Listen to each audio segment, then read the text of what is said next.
The Highland Hills tower the skies.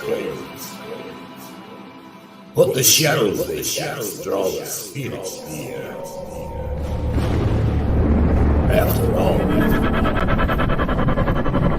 two horrors born.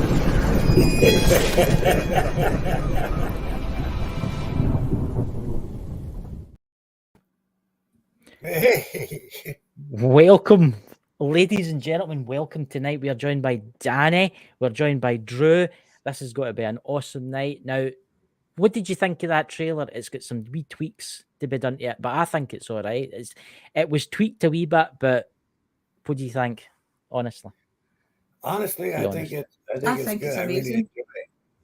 The only thing I would tweak in it, honestly, is at the very end, where it says, "After all," then it says horror was born here, but you can't hear the horror was born here because of the laughter's over top of that. Other than that, it's fantastic.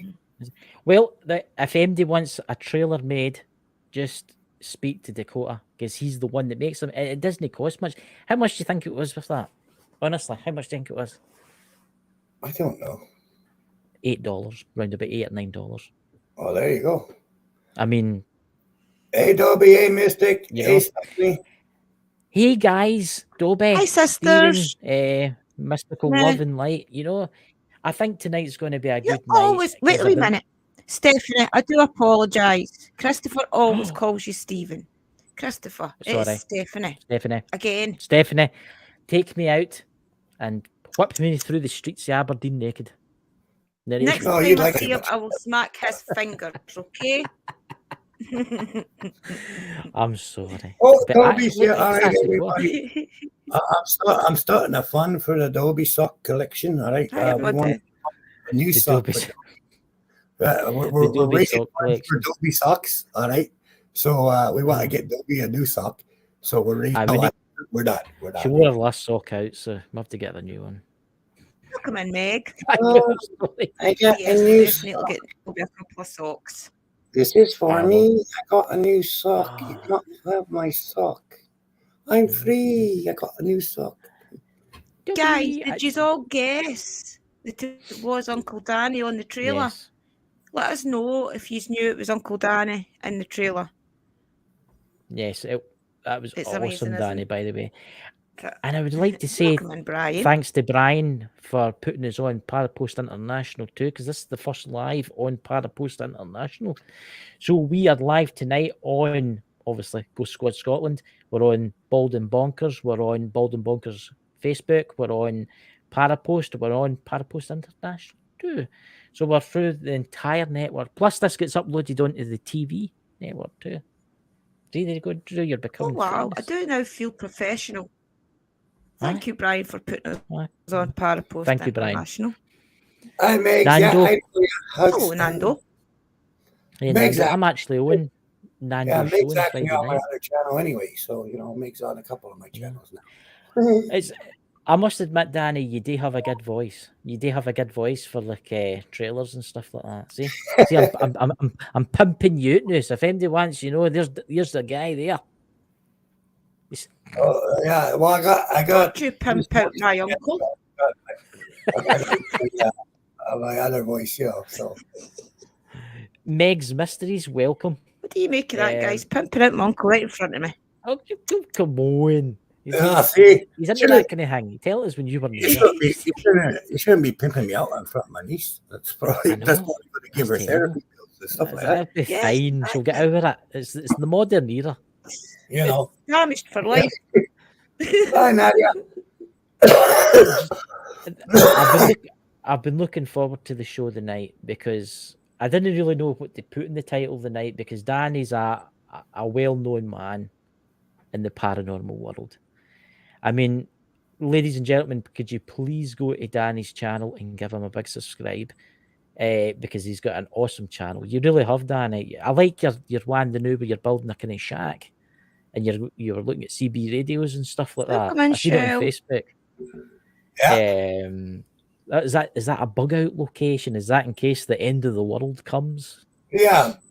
No, actually, when I first started on YouTube, I had Danny's corner. It was called Danny's off-grid flat, and that was before I got really sick and had to have all those operations on my legs. Yeah.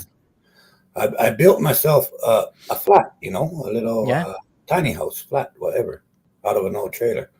I had a wonderful place, and I was doing great, and I had like triple of the people following back then than I do now, But it's the same channel. But what I did was, once I got put in a wheelchair and I knew I couldn't get back out there, I got depressed, and angry. So I gave away my flat, I gave away the property, I gave away everything else. I deleted everything off the channel, but who knew back then I was going to get a stick up my arse and decide to learn to walk again and throw the wheelchair away. If I would have known that, I would have kept everything. You have done so well. I've been watching your videos, your exercise videos, and your weightlifting videos and stuff like that. And I'll tell you something new. Hey, Iron Firehorse. But honestly, you've done so well in what you've been doing. And I'm amazed, and where you got to be in years to come, you'll be like Mr. Motivator, Mr. Motivator. I don't know one for you. Yeah, well, I decided, you know what, I'm going to do it again. For the people that don't realise, I was just going to update the people that don't realise a wheelchair there, guys, for a good. He's now took upon himself to get out his chair, which he does document on his Danny's. What's the one that you're sharing your journey on again, Uncle Danny's? Danny's Rebuilds. Yeah. Guys, I'm going to put it in the chat. Where he came from being in a wheelchair, guys, to enter in a strongman competition. He has had a couple of things here at the end up that's stopping him on his journey right now, but he will get back to it, guys. So he's a very inspirational man. If you would pop over to his channel, he has got 3 channels. One is Chasing Bones and Spectres, where he does his paranormal. The other channel that he does his rebuilding on, which is rebuilding his body, is the Danny Rebuilds. And then he's also got his bushcraft that he is now talking about. So if you would like to just subscribe to the 3 of them, guys, it would be well appreciated, and support them a wee bit. Well, I will say this, Danny. I do like that old-fashioned car you've got sitting in your garden that you've shown a few times. Yeah, that's my 54 Buick. I'm going to be rebuilding that probably next year or something. But what I want to do is I want to get an old Chevy 4x4. Ooh, right. And what I'm going to do is I'm going to rebuild it, the car itself and everything inside the car and everything else is going to be original. It's all going to be from 54B, okay? But I'm putting a 4x4 frame, and I'm putting everything inside it. So the only difference is in the car, there's going to be a H&M shifter for the 4x4 to put it in. Yeah, that'll be good. But I'm currently working on rebuilding a 350 engine, but I want to make it a stroker. So it's gonna be quite the ride when it's done. You should do a car show channel, Danny. I'll just put on my grid channel. I'll just be on my off grid channel, because the reason I want to build it is for going off grid.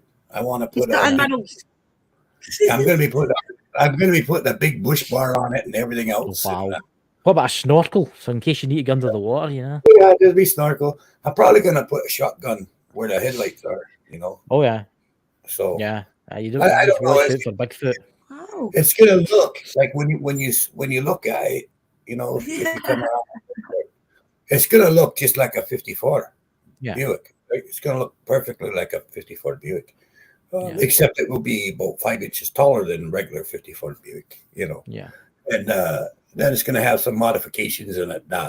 Danny, that is going to be danitized. Danitized? Oh, God. Yeah, I'll danitize it, Hey, Iris. So, how's the Grove this weather? Because remember, you did the videos in the Grove, which was an amazing videos as you built that. How's the Grove this weather? Is it full of spirit energy?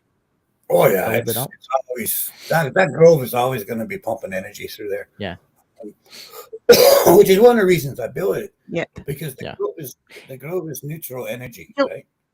Yeah. So if people need to be healed or people need energy, they can say please, because I built it for everyone, right?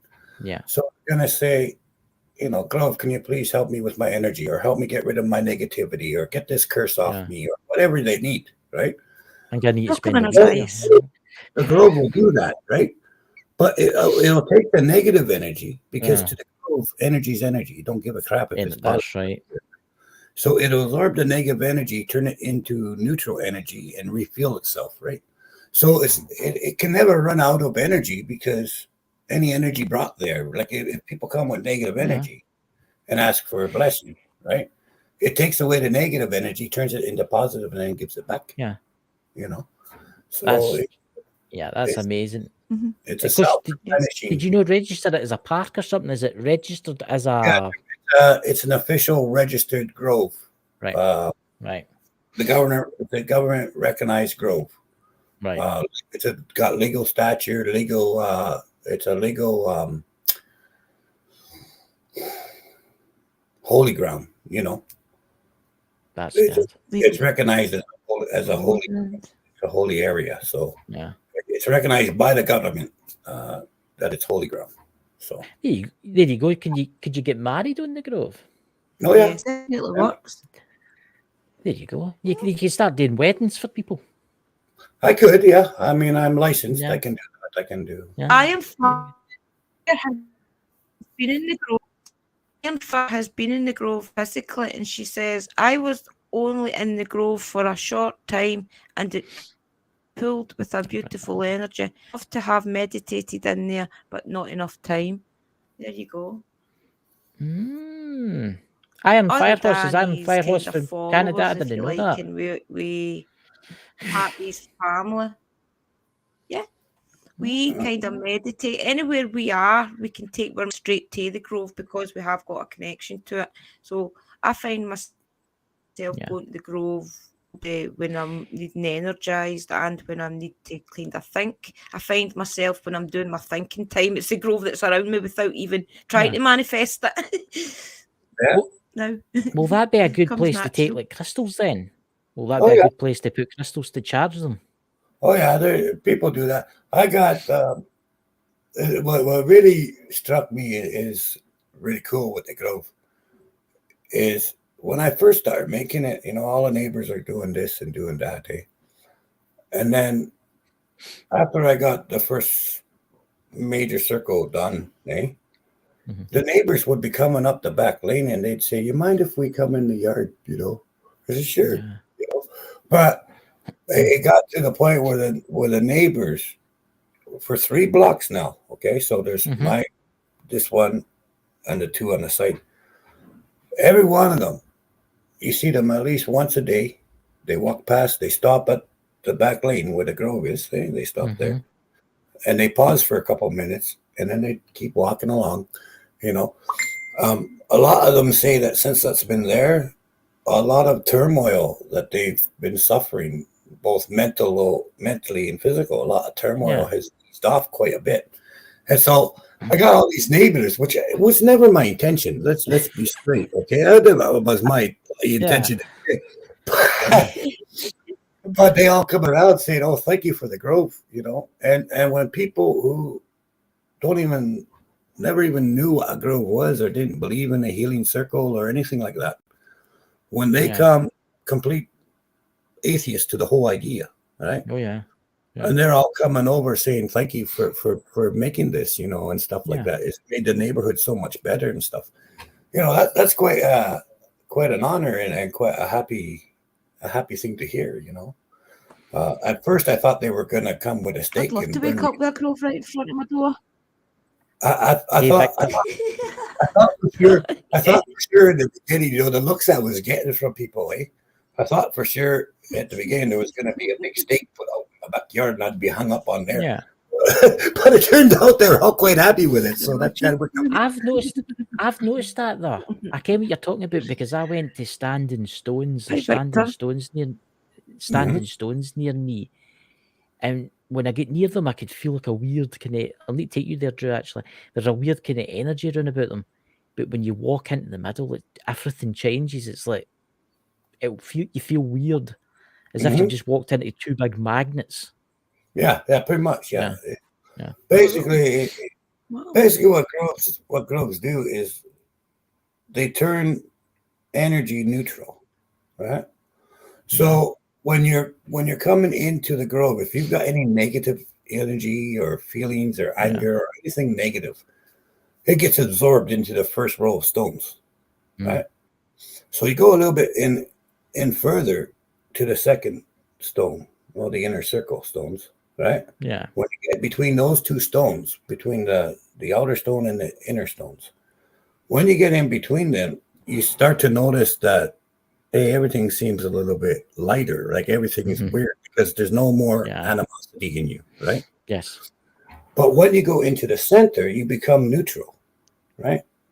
Yes. So there's no anger, there's no super happiness, it's just contentment. It's pure. Yeah. You're in balance, right? So basically, what happens is once you get to the center of a grove, any grove, and you can try that with any standing stone structure or anything. When you get to the center of a grove, the natural kinetic area of the grove, you're going to become neutral, right? Which is harmony, right? So you become in harmony with yourself and with nature, everything else. And that's a piece that you can't explain it until you stand there, right? Yeah. Drew, that's a kind Okay. of place Do you that feel you it? would love to go when you with your Wicca kind of magic and stuff like that. Can you do that in the Grove? Can you like use magic as on a Wicca basis? Yeah. Anybody can do anything in the Grove because all the dioceses, all the different things are there.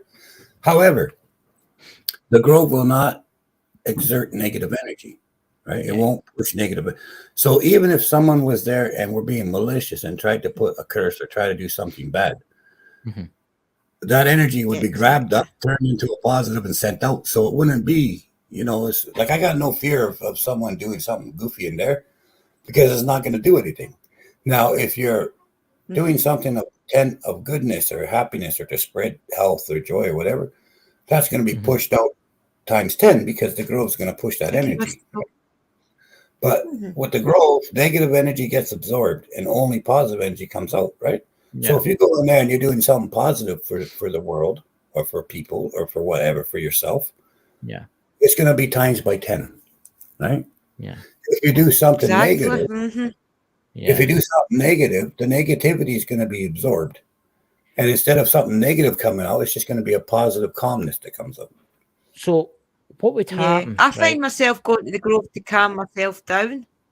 You know, see if I find that I'm having a bad day and different things like that, I go straight to the Grove in my mind to calm myself down and refocus a lot of the time. So it's more there to save you from doing bad things as well. More there to re-energize. Yeah. I've just made some people mods in the chat. I've made you Thank you, Meg's Mr. Mysteries. I've made you a Love mod. and Light. Iron Fire Horse. I've made you a horse. I see they've changed the mods now.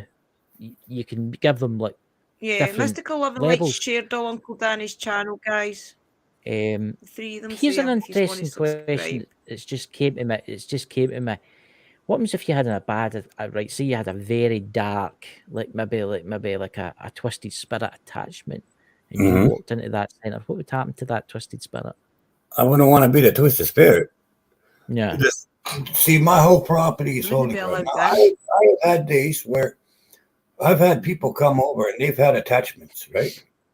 They've had attachments and nasty ones. And as soon as they get to the curb, the attachment goes, and the person walks into the property, right? And the attachment will stay there till that person leaves. It can't come in the property, right? If it come in the property, it's going to have to deal with the Grove and Astro and Shakara and Mabella, and it doesn't want any part of that shit, right? So, I have woken up in the middle of the night because I felt darkness right around, and I've looked out my window and I've seen a couple of nasty spirits, but they're all 2 feet away from the actual property. They won't come onto the property. They can't. They can't. That's interesting.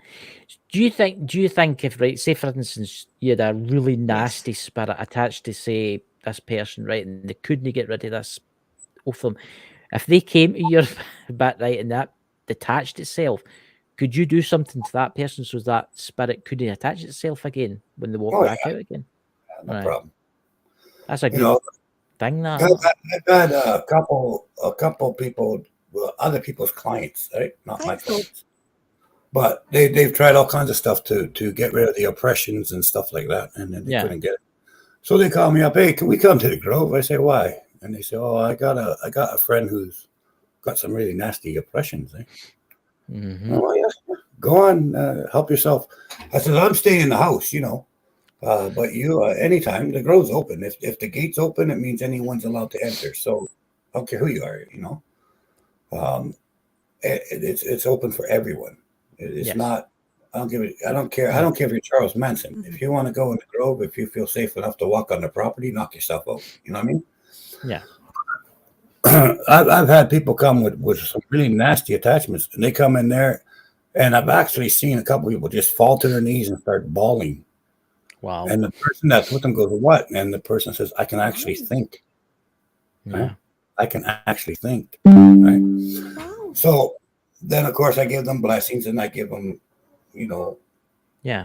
Usually, when they've had an attachment for a long time, I like to give them a gopher bag, which is not a coffer bag. It's a different thing altogether. I give them a gopher bag, and that just keeps all of them.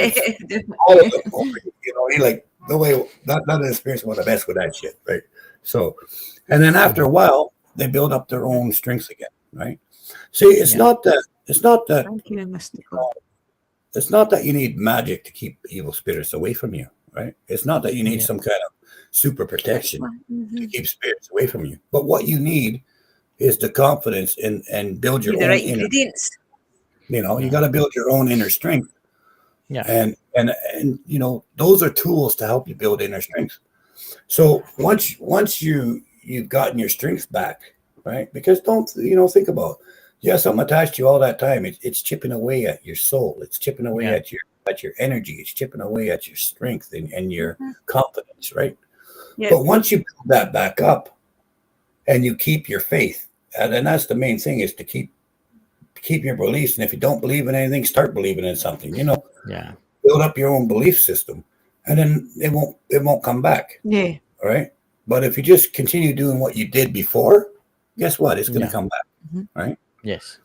Like if you don't change, nothing will change. Tenfold. Like nothing's going to change if you don't change it. Right? If you don't change, how's anything going to change? You have to be the instrument of change. Yeah. Yeah. Definitely. Drew, would you like to ask a question, Drew? Yep. Agree with that. Yeah, definitely agree with that. Well, I know Uncle Danny quite good, so it's hard to get a question already asked him. Oh, come on, you're about to see some of his dark secrets. Would you like to tell the people a bit about going to watch this? It's never... I know. So I'll explain a little bit about why I call him Uncle Danny. Okay, I'll start there. I call Danny White Wolf my uncle because I discovered him about struggling to put my magic together, if you like, and my journey together. And Danny White Wolf, who I call Uncle Danny, helped me piece it all together where I know more now where my strengths come from, if you like. So I met Uncle Danny and I asked him if I could call him Uncle Danny. It's a token of respect, if you like, So anyway, Uncle me put all my path together. So would you like to tell the people a bit about how you help Uncle Danny, because they come and struggling with their spirituality, to tell everybody a bit about how you help us all? How I help others? I don't know how I help others. I don't know. People come to me with questions and stuff or guidance or whatever, and I just do my best to be 100% honest. That's the main thing. You must be honest. And I speak from the heart of what I have experienced, right? And I say, okay, here's 3 or 4 things that I've done that helped me. Now, if one of those things are going to help you, then please feel free to use it, right? Like feel free. And anything I say or do, if it's going to help you fix something that you feel needs fixing, then by all means. It's not my business to tell someone to change. It's not my business to tell someone what they should or shouldn't do. Okay, that's not who I am. It's nothing to do with me. That's on the person, right? But it's not so much me helping them. It's me showing them other options that they can choose, whatever option they want, right? I'm not making nothing change. I'm just giving people different tools that they can look at and decide if this is something that they can do, right? You give us And guidance. and sometimes they'll take a little bit of this one, a little bit of that one, a little bit of this one, and they'll make their own tools, which is fantastic, right? Like, I'm happy with that. Like, it just depends on, it's your spirit, right, sweetheart? It's your spirit that made you who you are right now, right? It's your spirit. It's your intention. It's your own intention and the wisdom that you've gathered along the way, right? All I did was open a few doors for you and show you, okay, you can do this, you can do that, you can do whatever you want, right?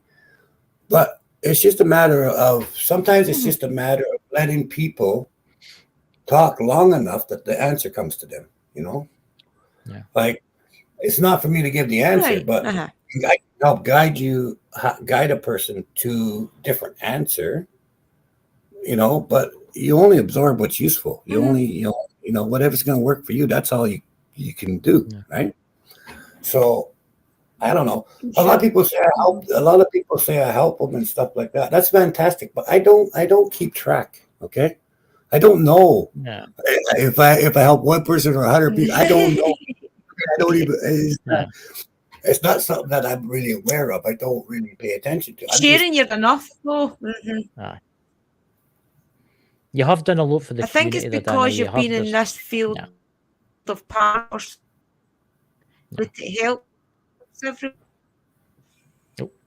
Also, Uncle Danny does do a little bit about the. Would you like to tell people about what your job was in this kind of field for people that don't know you? What was that? Your job hired, though. I didn't hear you because you broke up. What was that? Would you like to tell people a bit about what your job before you? Would you like to tell people a bit about what your job was before you retired? I used to work with the diocese, the Shaman Institute, and the Druid Association. And basically, I get calls from, say, one of the dioceses because they've been working with this family or trying to get rid of these things or doing stuff like that, and they've hit a brick wall, right? So they'll call the council, which is who I worked for, was the 7 council. And then they'd go down the list and pick who they thought was best suited to get rid of that sort of thing, right? And so, I got called a lot, though. But anyway, so basically it's just like people will go to the council. Now, the council is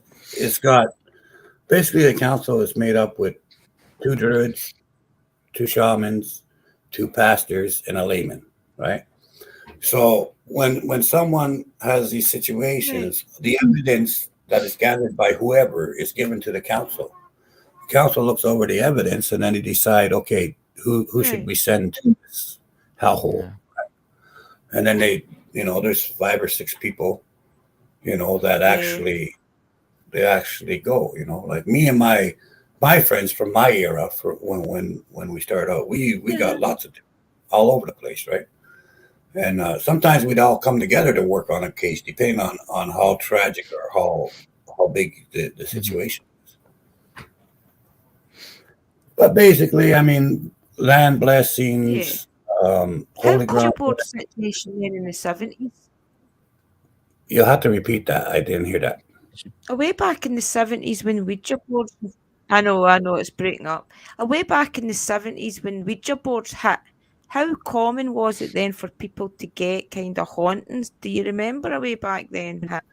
Was it quite At the beginning, back when Ouija boards first came out? Say 69. So 1969, I think I got my first call. No, hang on, I gotta go to the filing cabinet. I'll answer that. When did the Ouija board first come out, Drew? I'm just trying to think. When I'll I think Google it was and the in late the chat. 60s, early 70s. Does that know? Chat. Because it would be Does any of you interesting know to when the see if Uncle Danny's cases went, you know?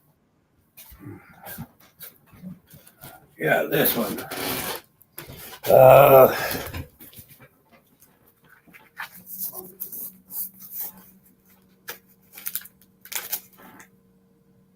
Syracuse, New York. Thank you, Iron Fire Sister. yeah.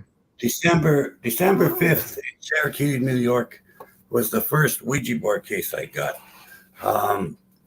And basically what happened was the people started asking really wonderful questions like, when am I going to die? When so-and-so going to die?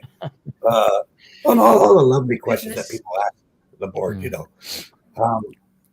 But they got an attachment because they had no idea what they're doing, right? I don't my doorway. Yeah. So a darker spirit, and I'm not saying or anything, but a nasty human spirit, okay? 99 times out of 100, it's a nasty, pissed off human. That's the bad spirit, right?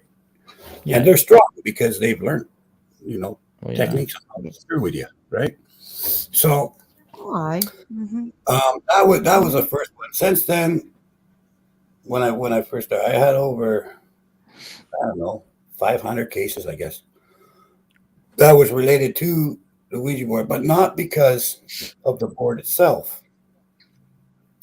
It's because of the way that people treated the board without respect. Yeah. They didn't respect what they were doing. They weren't conscious of what they were doing. They were just taking a piss as they were using it. At the term go. You know what I mean? Like and they were very disrespectful to the spirits, very disrespectful to their questions and stuff like that. They brought it on themselves because of having no respect for the equipment that they're using. Right? Yeah. Now, I can name you hundreds of thousands of people that use the Ouija board all the time and never had a problem with it because they say this is for communication. I open up this for communication only, you know? Yeah. I just want to chat with you, get to know you. You can get to know me, whatever they say, you know? And at the end of it, they say, thank you for talking to me. Or they say it in some way, gratitude for being in their company, right? And then they say, okay, now I close the Ouija board. I close all doors and portals or whatever. Yeah. So they respect the equipment. They respect the board. They respect the spirits. They never have a problem, ever. Okay. It's the ones that don't show respect. They don't show respect to the spirits. They don't show respect to what the board really is, you know. And then there's even more people where it's just a game, right? Yeah. So nothing ever happens because there's no belief in the board whatsoever, right? Yeah. It's just a game. Well, guess what? It's going to be just a game because the intention is what gives it its strength, what gives it its power. If you believe in it, it's going to be true. Exactly. If your intention is to find information, you'll find information, right? If your intention is a party game, well, guess what? It's just a party game. Yeah. The board doesn't have any power until your belief interacts with the board, right? Until your belief interacts with the board, right? There's no power there. It's just a board, a planchette. I mean, it's a piece of plastic, and a piece of wood, or two pieces of wood. It's nothing, right? Until your belief goes into it. Now it's something. Exactly. Well, what's your opinion, right? What's your opinion on people that watch horror films, right? People that watch like maybe the Amityville Horror, The Conjuring, right? They watch these programs, right? And then they're maybe 16, 17 years old and they're like, oh, let's see if we can contact a demon, right? And they deliberately go to a graveyard and they deliberately try and contact a demonic. Yeah, that I've had too many cases of those too. No, 10. Like, and you know what? 8 or 9 times out of 10, the kid says, or the adult says, or the group of adults say, we didn't really think it would work. Well, then why'd you do it, stupid? You know, like seriously. I know. Common sense. What's the point of trying it then? I got to tell you something. In all my years, in the 54, 55 years of working in this field, when it comes to paranormal, common sense is not so common. Okay, there's no such thing as common sense when it comes to the paranormal. No, I can imagine. Well, we want to see. Well, why would you want to raise up something evil? Why would you want to do that in the first place? And you know what? Here's surprise, surprise. 70% of these so-called demons that you raise up are just pissed off humans. They're not demons. Yeah. But they make you think they are because it gives them more power. I know. They got the power now because you believe. Right? Yeah. 30% are demons. They're the real thing, and then you're really screwed too. It's optimistic. But 70% of the time, it's just a really pissed off human that says, "Oh, you're afraid of demons and you're trying to raise a demon. Guess what? I'm going to pretend to be a demon and screw with you." Right? Boom. Yeah. There you go. Right? But And that gives them power. if you try to rise something up like that, what do you think you're going to do? Let me tell you something. Trying to control an evil spirit or demon is like trying to put a leash on a great white shark and go for a walk. It ain't going to work out well for you, okay? I know. What do you think you're going to achieve? It's not going to work out the way you She wondered, anticipate. But it's not going to control it, okay? Yeah. See, that's the biggest game, too, with the evil spirits, is they make you think at first that you're controlling it. Yes. Right? But it's all a game. Yeah. As long as you're thinking that you're in control, you're going to ask for more and more and more. Then you're going to ask for one thing too many. Right, and they're going to go, gotcha. See, I know people that have got into this, and I've told them they should never get into this kind of stuff, right? And I know people that have got into it, and they've thought this would bring them power. Yeah, no, right? It doesn't work that way. It doesn't work that way. And I mean, what's your advice for say someone done this, right? And they think they've got an attachment. What's your advice to get rid of that? Well, that's something I can't really do because I don't know the particulars of the situation, right? Yeah. But generally speaking, if you've done something to get an attachment, you have to find a way to redeem that attachment. You have to find ways to redeem yourself from doing the first thing you did in the first place. Okay. Yeah. Now, that redemption comes in many forms and many ways. Anything from religion to instead of doing negative stuff, putting out positive energy. I mean, some people think you get redemption by becoming a Christian. Some people think I'm going to get redemption by becoming a Buddhist. Some people think I'm going to get redemption from feeding the homeless, whatever, right? Redemption is redemption. There's no structure to it. Okay. But you have to do something opposite to what you did in the first place. Right. Right. You have to believe in the fact that you're making a change. You're making a difference. That's the basis. But I mean, there's so much more. I know you said it was the board, and it's not really the board because you could just use up basically. You could just cut up bits of paper really with the alphabet to contact something, right? But what happens if someone believes that Ouija board or spirit board, whatever it's called, is like a gateway to hell or something like that? Is there a way that they can dispose of that safely? Because there's people who'll be listening to this. There'll be people that's listening to this that's got these kind of things. I heard you, Barry. You cannot take the molecules of something that you made and disperse the molecules back into nothingness. Okay? Once you've created the energy is there. Energy never dies. So you can't take the Ouija board and destroy it and think it's gone. No. Yes. Now you've just released it from where it was. Because your energy opened the portal. The portal was attached to the Ouija board. Okay? The portal itself is the Ouija board. So if you break the Ouija board or you burn the Ouija board or you destroy the Ouija board, guess what? You just open the door. Now it's no longer it's no longer stuck to the Ouija board. It goes wherever it wants. Right? Okay, it's not that's a bad idea. It's not Now, the way to do it is you close the portal. Peed off. And there's lots of ways of closing that portal, right? But you can never destroy the portal once you've made it. It's always going to be there. Okay? It's energy. Energy doesn't die. Okay? Right. So the way I do it, I'll give you some steps. Okay? I'm not going to tell you how because But basically, I take a white cloth, I put the white cloth down, I put the Ouija board on it, and I put my herbs or whatever I'm using to conceal the door. I wipe up, fold it all up in the cloth. Then I put another white cloth on top, and then my colors, red and black, right? Then I tie it up real good. Then I'll go somewhere where no one's ever going to find it. Middle of the bush somewhere. I dig a great big hole, drop it in, and bury it. Right? And I'll take 3 iron That's what I did to bury it. Okay, 3 iron nails and a hammer, and I drive the nails into the dirt. Okay, where the board is, so that it can never come out. Right, it just locks it in place. Yeah, I see. Yeah. So the portal is always going to be on that board, right? And if someone eventually finds it and opens it up, guess what?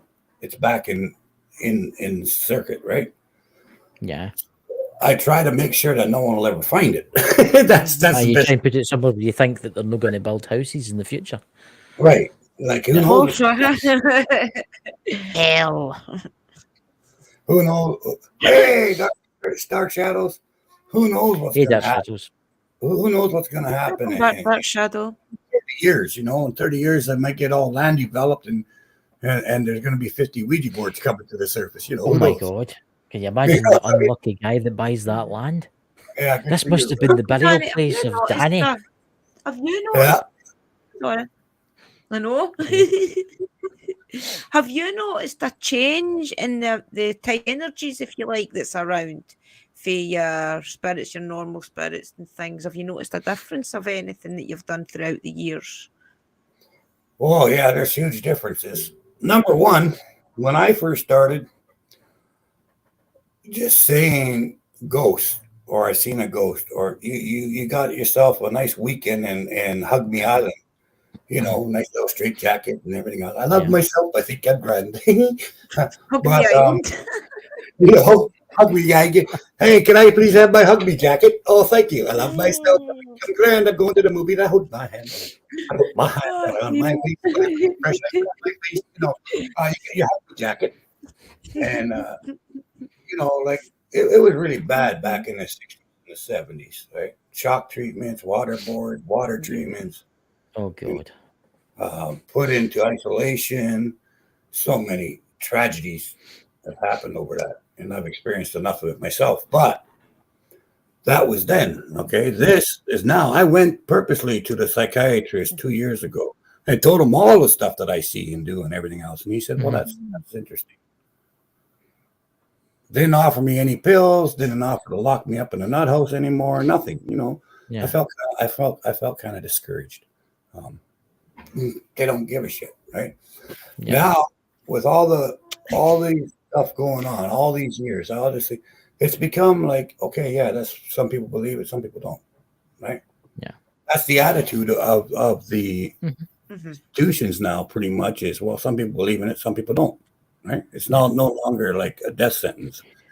It's still, I mean, you still get a lot of flack from it. There's still a lot of shit that happens because you believe or you don't believe or whatever, but it's nothing like what it used to be, No. And the other thing is, I know. It's people talk, right? Like you can walk into a restaurant and hear people talking about ghosts. People will be sitting at their dinner table and they'll talk about spirits. And, when I started, that would never happen. Ever. Oh. Like we used to be like the X-Files. You put a piece of tape on the window, meeting or whatever. Do you think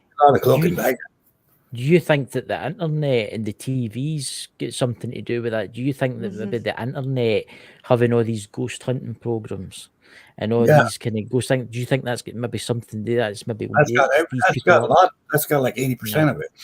Yeah.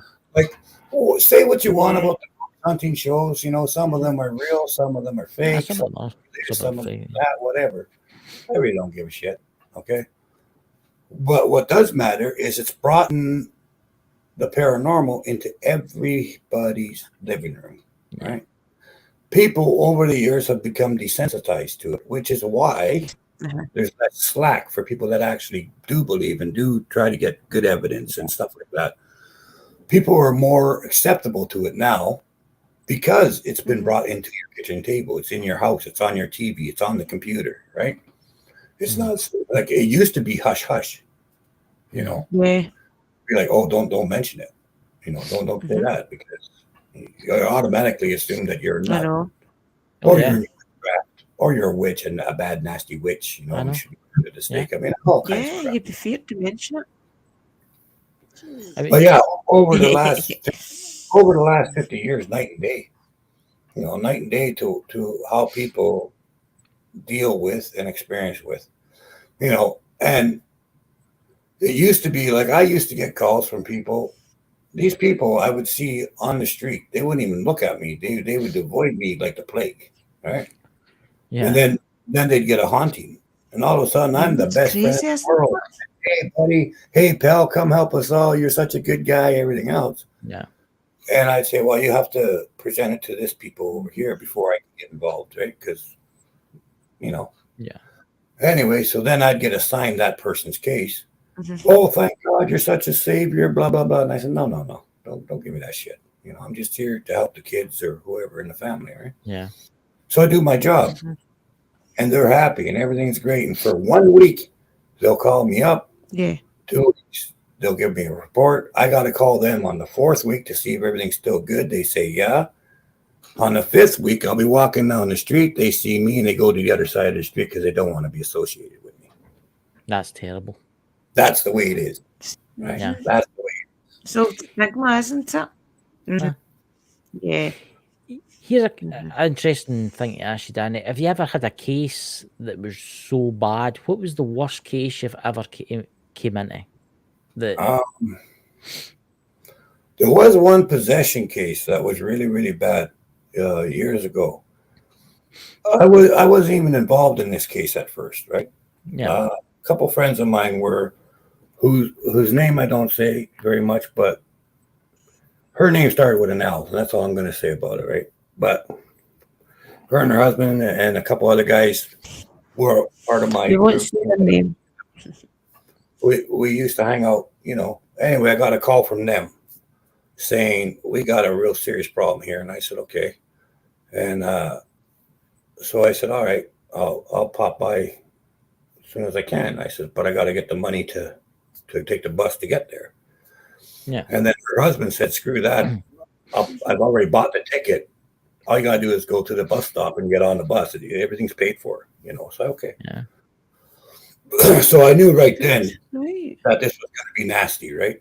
Because, I mean, everything was paid for, my hotel, everything was set up for me, right? So I'm like, okay, what kind of crap that we got going on here, right? So anyway, I get down there, and as I'm coming up to the door, the front door is open, the screen door is there, and I hear my friend talking to the other ladies and say, I don't know, we've got all the priests here and everybody's doing their best, but we're not doing so good. We got someone coming that might be able to help us out a little more. And I open up the door. I says, hey, sweetheart. And she turned around. She looked at me and goes, oh, she says, things have just picked up. She looks at the kids' parents. Yeah. She looked at me, great big grin on her face. She says, well, things are about to pick up, she says. And I says, hi, dear. And she says, hi, sweetheart. And so I go down there. And while I'm there, there's 2 priests doing this exorcism on this young lady. Mm-hmm. And she's thrashing and bouncing like 3 feet off the head, the whole 9 yards, you know, really bad. No pea soup or spinning head, but, you know, she's Yeah. playing away. She's tied down, but she broke one of the ropes. This girl's 60 pounds soaking wet. Wow. And she broke a rope like it wasn't even there, right? God. Nylon rope, right? Just snap. And she's going. As soon as I walked in the room, right?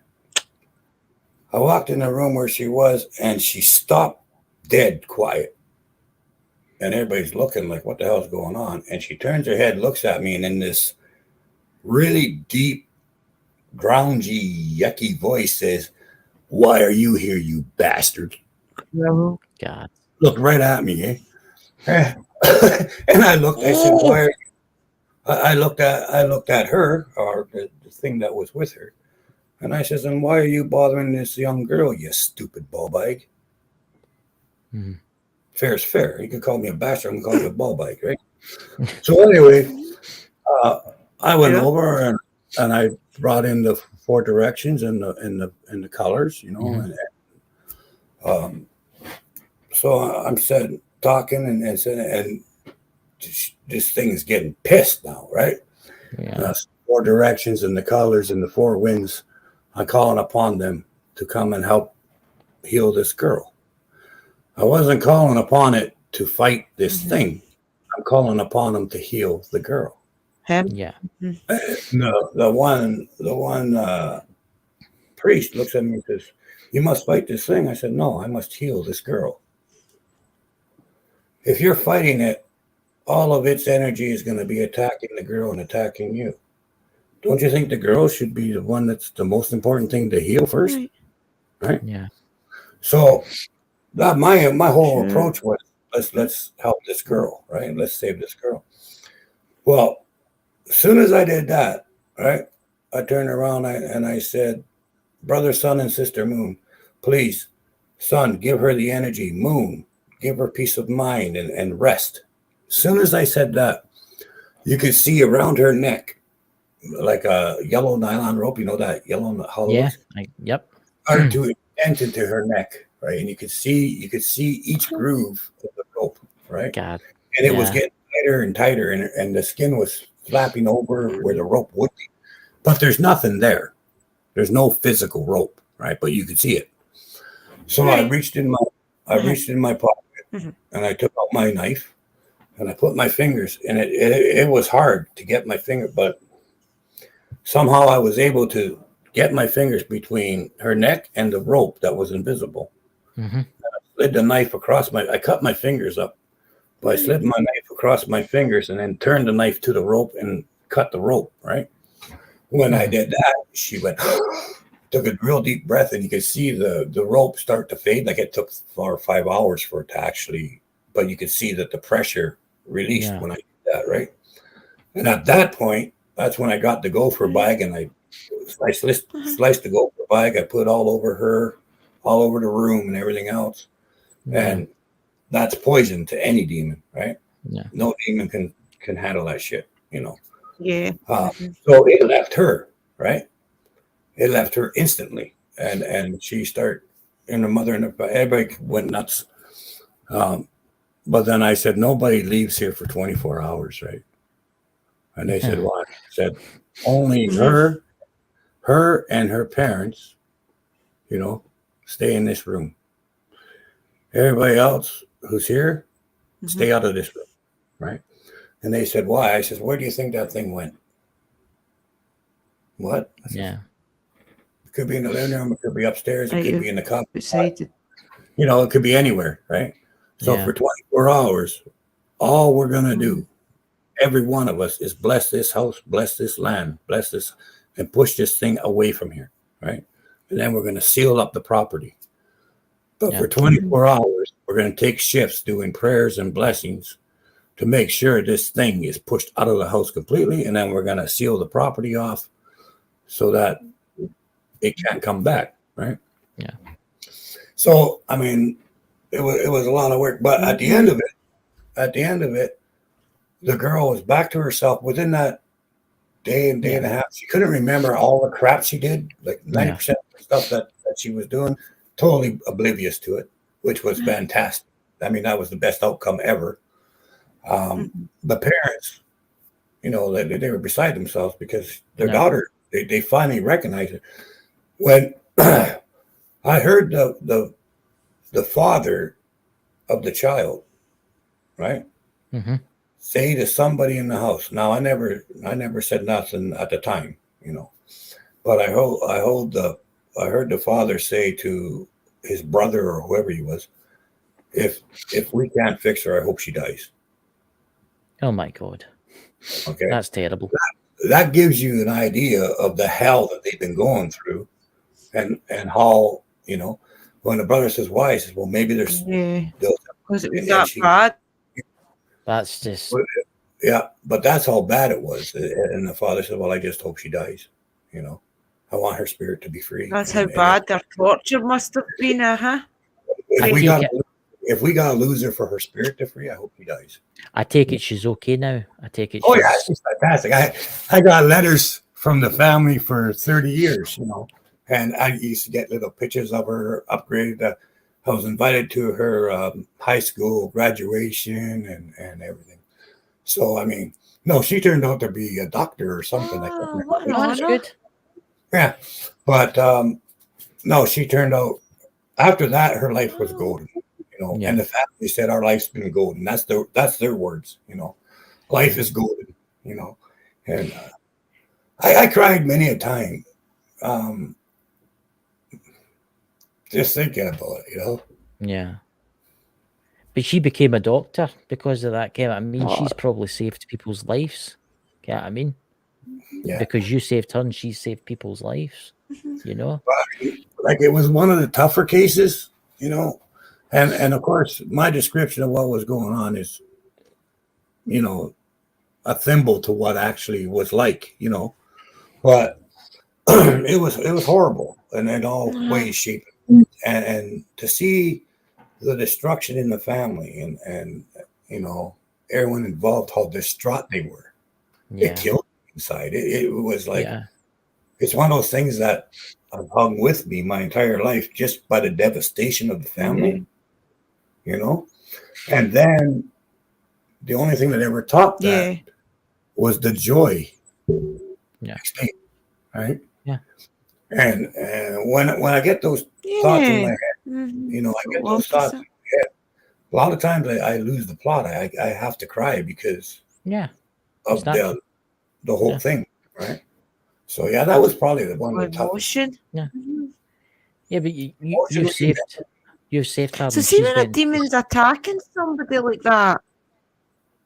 What's that? That's okay, Chris. No, you go, Drew. So see demons attack like that. Does that, and I've noticed, I don't know if it's everything, but a demon attacks you like that, okay, and then you see that sometimes the bruises just disappear within minutes. Does that really happen? In some cases, yeah. Bruise? Yeah, in some cases, yeah. It does happen in some cases, and depends on the level of the demon too, right? And the level of destruction. Like her neck, it was like 6 or 7 hours before it looked normal, right? But I've seen cases where people have been cut. I've been in cases where, a person's shirt has been ripped literally across, blood pouring out, right? Go over and I put on some whatever. Then within 2 or 3 minutes, it looks like it's been there for 5 days. It's all scabbed over, right? Mm-hmm. Like it's gone from an open wound to a scabbed wound, and the next day there's no scar at all. That's crazy. That's crazy. That. Yeah, but you see, the thing is with high fun, not just demons, but high functioning spirits. I didn't know if that was just a movie thing. No, it's not, because you're being attacked on 2 levels. That's the difference between if someone comes up to you and scratches you, that might be there for 3 or 4 weeks, right? Yeah, there's a physical attack. When a spirit scratches you, if it's a real spirit that scratches you, that spirit. A lot of times you'll get the scratch, it'll be physical, you'll see the blood and everything else, but it's a spiritual wound, right? Yeah. As soon as you remove that wound from the person's mind, the wound disappears because it's not there anymore, right? Yeah. Like a spiritual wound is a lot different than a physical wound. Right. Now, spiritual wounds can be physical, and they can last for a long time depending on what the wound is. But yeah, there's been lots of cases where people have been scratched, or someone gets punched in the nose and there's blood all over the place and they're bleeding profusely, and then all of a sudden it stops. That kind of stuff happens a lot. But here's crazy, isn't it? That's because here's a question. Danny, sorry. That's because 70% of the wound is a spiritual attack. It's not a physical attack, right? And time in the spiritual world versus time in the physical world are different. So if it's a spiritual attack, right, Yeah. A day is an hour is a week is 10 weeks, 10 weeks is a year, right? Like no time means nothing, right? Yeah. Physical world, a day is a day, a week is a week, a month is a month, right? So if you get attacked at a spiritual attack, 5 minutes from now could be a week from now in the spiritual realm. So that wound is gone, right? That wound's long gone. It's been a week ago, right? So that's how the spiritual attacks work. You got to understand, a spiritual attack is not locked into our time frame. It's locked into the spiritual time frame. Yeah. So what happened in our timeline of 5 minutes, a week in the spiritual time, right? Right. So that's how that works. That's why that's like that. There's a question I've always wanted to ask you, because we're getting close to the end of the show, but I was wanting to ask this question. What's your thoughts, Danny, on all these famous cases, like spiritual attacks, like the entity case? Mm-hmm. What is your thoughts on that? What do you think that was? Well, in my opinion, that one was a twisted human. Yeah. There's a lot of these big cases where other people thought demon, but it's hard to differentiate a demon from a twisted human, okay? Yes. Because they're both just as powerful, they're both just as nasty, but the difference is a twisted human still has the freedom of choice because it's still human after all, right? Yeah. So it has freedom of choice. It can choose to do this or at the last second split off and go do something else, right? You never know what they'll do. The demon has a game plan and it follows the game plan because there's a pecking order, right? Yeah. So a demon's actions in some ways are easier to predict than a twisted human because you never know what the twisted human's going to do, right? Yeah. On a nasty level, they're the same, right? They're just as bad, one just as bad as the other, okay? So a lot of times they say it was a demon when it wasn't, right? But it's semantics. You know, it boils down to semantics, right? Because what difference is it going to make to the average person whether or not bad as each other, in other words? You know what I mean? Like, what difference is it going to be to people that aren't in the field? Like, demon, twisted human, what's the difference? Who cares, right? It means nothing. Right? But to the people fighting these things or dealing with these things, it makes a big difference because then your whole plan of action has to be according to what you're dealing with, right? Yeah. So I think demon is like a stamp word. Okay, that was really bad, worse than most human spirits. That's a demon. That was bad, worse than more spirits. That's a demon. Oh, this one wasn't. That one there. That's a pissed off relative stamp. You know what I mean? Like, yeah. Depending on the level of activity. You know, the level of activity, it's either human haunting or demon haunting. There's nothing in between as far as normal people are concerned. You know, they forget about the Wendigos, they forget about the skinwalkers, they forget about everything else in between there, right? Yeah. It's just if it's really bad, regardless of what it is, it's a demon. If it's bad but not sacrificial of some sort, then it's a bad human, and that's it. There's nothing in between, right? So it depends. You know, there's a lot of cases that, and the ones that you see on TV, 70% of what you see happen. Yeah. 30% of it is bullshit. Period. Oh yeah. Okay. Yeah. Let me tell you something. I've never, not that I have any opinion or say on anything. Okay. But I'll tell you what, I have never seen. Okay, I've never seen this in all my years. Okay, in all my years, I've never seen a priest go for a shit on a toilet and sit there until the flies choke them out. Okay, I've never seen it. I'm gonna be honest with you. I've never seen that happen. Okay, you don't know. You know, you go to the toilet myself personally, I've gone to the shitter. I've gone to the shitter myself once or twice in my life. If there's one or two flies, okay, my reaction is going to be, flies, I'm going to light a big coil. If there's more than 3, I'm going to grab the fly swatter and whack a couple while I'm sitting there for something to do to entertain myself. If there's 5,000 flies and they're making me so I can't breathe because they're taking up all the oxygen and trying to jump down I'm leaving. I can shit somewhere else. Okay. I don't need the shit in that toilet. I go outside. Right? I know. Look, movies are just movies are the all I'm saying is I've never seen a priest chopped out by flies in my life. Okay, I've never seen that. Okay, I've seen people go into a restroom and felt the evilness of something there, or there's been maybe 5 or 6 flies, and it's like what are these little spy robots? And you get nervous and you leave. Yeah, I've seen that happen. But as far as being choked and puking and gagging and having to crawl out on all fours because you're being attacked by flies, have you ever? It's for views.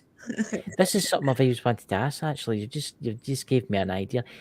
You see a lot of these ghost hunting programs do this, and I've never really believed in it. But ghosts are meant to leave something behind. Is it like ectoplasm or something? Like an oil running down a window and it shouldn't be there. And what's your thoughts on that? Can they do stuff like that? Yeah, they can. I mean, it's not common, but yeah, I mean, they'll leave oily residue on a wall, or they'll leave oil streak on the floor, but it's not coming from the damn ghost. Okay, not the ghost leaving that behind. It's not the demon leaving that behind. In my opinion. Please, I don't want no hate mail, okay? Okay, it's not the opinion of onions. This is not the opinion of the host. Right, no. This is not the opinion of the host or any other ghost adventure groups, hunters, whatever. Just my opinion, okay? Yeah. Demons and spirits don't leave the oils behind. They don't leave the, what they call that on that one show? Slime. They don't leave that behind. Slime. It's the fact that they were there. It's the fact that something was there, okay? And when it came in, it changed the molecules of the room, okay? Yeah. When it left, the molecules had nowhere to go, so they puddled. Yeah. They puddled up, and it become oil or grease or whatever, right? Yeah. It's not, when you go, you say, oh, this is a cold spot, or this is a hot spot. Yeah. Oh, well, if it's a hot spot, it must be, no. When an apparition comes, and again, this is my opinion. Some of them are really fast moving, okay? Mm-hmm. Some of them are slow moving. Still a million times faster than we can move, but slow moving, okay? So when you feel a cold spot, what's happening is the spirit is absorbing the energy from the air, right? Yes. And it's going like this, so it can make like a plasterine, for lack of, just for a picture in your head, making a plasterine shape of themselves so that they can step into the plaster scene so they can be seen. Okay. Right. That kind of makes sense, right? Yeah. Yeah, it does. Yeah. Right. They're going at what is their normal speed. Okay. So it draws all the heat out of the air because the molecules are being absorbed, right? There's some other spirits that are in a hurry. Okay. They're not good. They're not bad. They're just in a damn hurry. Right. Yeah. And they're moving really fast. Right? Well, it's the same thing. They got to use the molecules to get the energy to manifest. Okay? Yes. So now if you're doing the same thing with the plaster scene and you're going at your own time, right? Do the same thing, but now go fast. Mm-hmm. Right? Your hands heat up because the molecules heat up. Right? All of a sudden, now you got a warm spot in the room. So instead of having a cold spot because they're just casually trying to manifest, this one, for whatever reason, knows that their grandson is there and wants the grandson to see them. So they're excited. They're going really fast, trying to manifest, and heats up the room. So you get a hot spot, right? Right. Problem is, now, if they leave as fast as they come, then that energy is going to level off. If they leave as slow as they come, the energy leaves off, right? Yeah. Sometimes they come in slow and they leave really fast because they got to go somewhere, right? They go so fast that it didn't have time for the molecules to evaporate properly, right? Yeah. Now you're going to have leftover energy. You're going to turn into water, oil, whatever, and leave a mark on the floor. Same if they come really fast. Then they leave slowly, right? The energy doesn't have a chance to switch back to normal, so it becomes something else, which, again, might be oils on a... Usually with the hot ones, you get oils on the wall, okay? With the hotter spirits or with the quicker spirits, it leaves on the walls, the windows, stuff like that. You'll find it's film, right? Yes, I've heard with the slower moving ones, walking around and just about fall like you're stepping on a banana, right?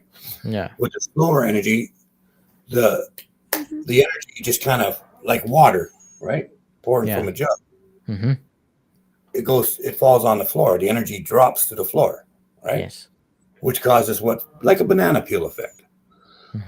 With the faster ones, it's like water in a spray bottle, and you go and you hit the balls or you hit the lines or whatever, right? That's basically the ectoplasm that I've ever experienced. It was because of energy itself. That ectoplasm didn't come from a ghost, from a spirit. It came from the actions of the ghost or the spirit. Yeah. It was something that they created of their own energy. Right. But Makes sense. It's energy they left behind because they don't need it. They're done with it.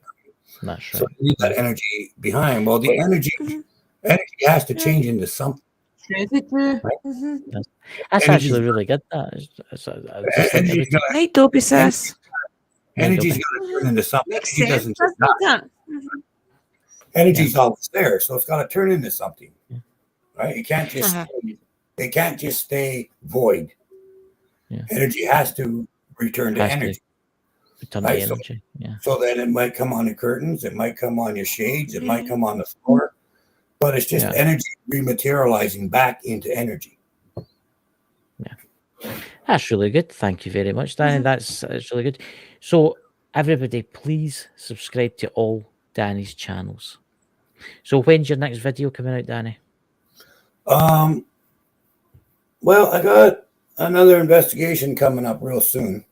Oh, whereabouts? So I got to go back to the Highland Bush. I got an order settled there with someone that was picking on one of my friends. Good. So I'm going to the Highland Trail. And then I got a couple other spots that I are looking forward to going to investigate. Of course, on workout channel, there's going to be more workouts in the next day or two. And then on my other channel, I'm doing paintings and all that kind of stuff. So I try to put So actually come in my show on a Monday. There you go. See, on Drew's, also guys, if you've not subscribed to Drew's channel yet, subscribe to her channel. I mean it. It's an order. You have to do it. If you don't, Danny's going to send some nice spirits to visit you. Orders of Christopher and Danny. Yes. Astro will visit you. Aye, Astro will visit you in the night, especially in the night when you're lying tucked up in your bed. Yeah, that's something if I was getting fear. That's something if I was feared. It's been cozy in my bed with the lights off, the pitch darkness, and something slowly just. I'm not getting any ideas. Astro he'll come and pinch your toe when you're sleeping. No, don't. He says if you want to, he'll come pinch your toe for you while you're sleeping. I tell you what, we proved that there's life after death. Pick somebody in the chat to do it. Who can we pick? Who can we pick? No, he says this is only for you. He'll pinch your toe, but nobody else. All right, then. I tell you what, pinch my toe tonight. I dare you. I dare you, Astro. Come and punch my toe tonight. You hear that? He just got dared to pinch his toe tonight when he's in bed sleeping. Okay. He says you're on. Astro has a sense of humor. Yeah, remember, he said you're on. Oh, no problem.